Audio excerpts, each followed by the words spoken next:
दुख का कारण क्या है अपना पता है? सभी दुखों का कारण स्मृति। मन तो एक बहुत छोटा कारीगर है। असल में मन नौकर की तरह बेचारा है, जो चाबी पा गया है, कुर्सी पा गया है, आपका बही खाता सब कुछ पा गया है। वो मालिक ऐसा दिख रहा है नहीं। असली मालिक तो स्मृतियां हैं हमारी। असली मालिक हमारी इच्छाएं हैं, हमारे विचार हैं, हमारी आशाएं हैं। मन तो बेचारा एक छोटा सा कारीगर है, धोखे से चाबी पा गया है, और आपने भी उसको मालिक मान लिया।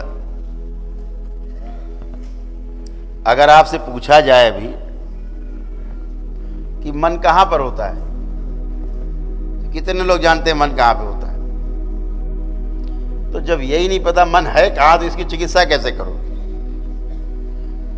अच्छा, आपका मान लीजिए शरीर का किसी का कोई अंग खराब हो जाए, तो आप क्या कहोगे उससे कि भैया इसकी चिकित्सा करा लो? डॉक्टर बताएगा ऑपरेशन करा लो। आप कहोगे भैया ठीक कोई उपाय नहीं है, तो ऑपरेशन कर दो। लेकिन अगर मन खराब हो जाए, अब इसकी चिकित्सा कैसे करोगे? अब इसका क्या उपाय है?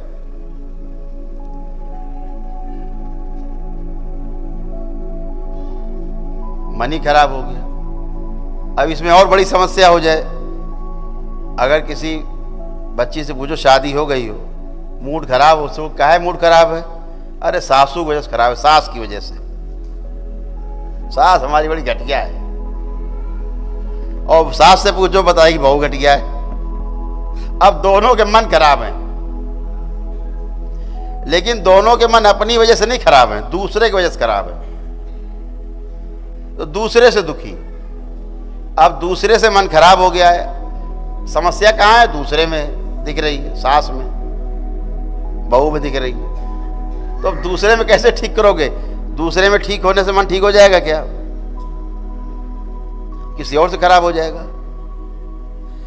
क्योंकि हमारी सारी बातचीत, सारी यात्रा, हमारा सारा जीना बाहर की तरफ। हम बाहर से जीते हैं, अंदर खोखले, अंदर पूरे खोखले 100%। सारा जीना बाहर से।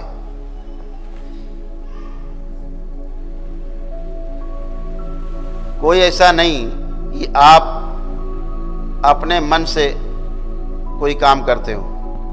कहने को है मन से काम करते हैं, मन लगा के काम करते हैं, नहीं होता है। सब स्मृतियों के आधार पे होता है, सारी स्मृतियां।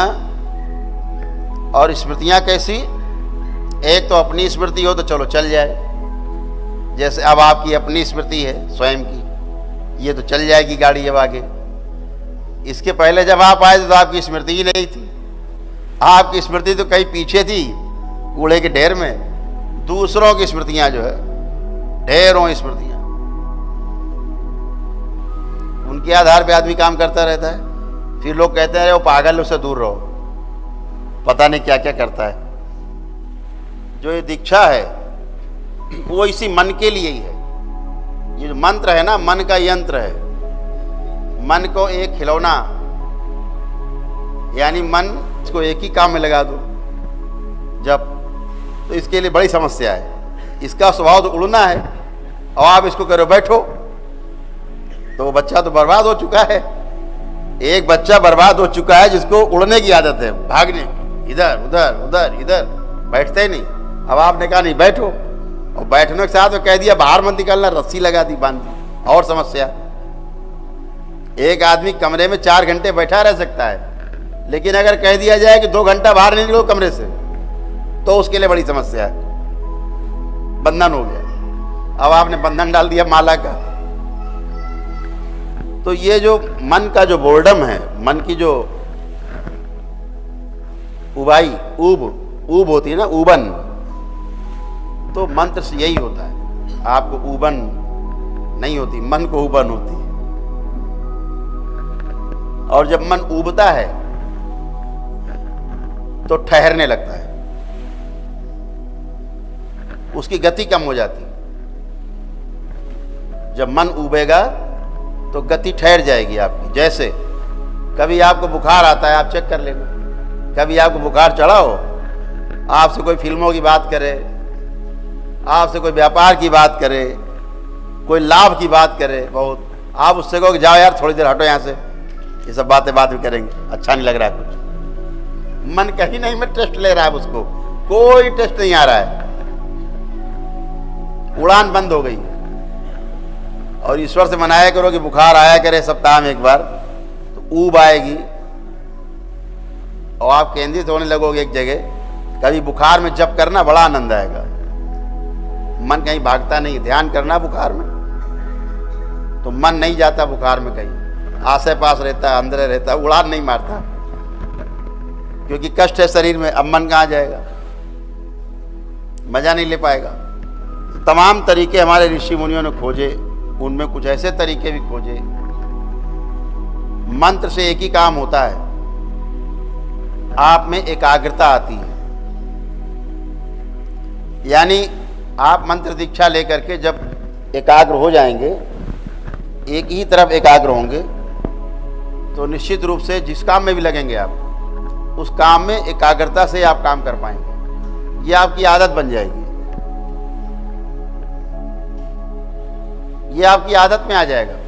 अभी काम कुछ कर रहे हैं, दिमाग कहीं है, कान कहीं है, और आप कहीं भी नहीं हो, हर जगह मन उड़ रहा है। हम खुद गायब हैं, मन उड़ रहा है चारों तरफ। तो इसलिए इस मन को एकाग्र करने के लिए, मन को एक काम में लगाने के लिए, पूरी शक्ति एक काम में लगा देने के लिए मंत्र दीक्षा होती है। जब एकाग्रता होने लगती है, वो लोग साधना में आगे बढ़ सकते हैं, ध्यान में आगे बढ़ सकते हैं। जहां पर फिर कोई मंत्र नहीं होगा, लेकिन उसका अभ्यास आपके साथ होगा।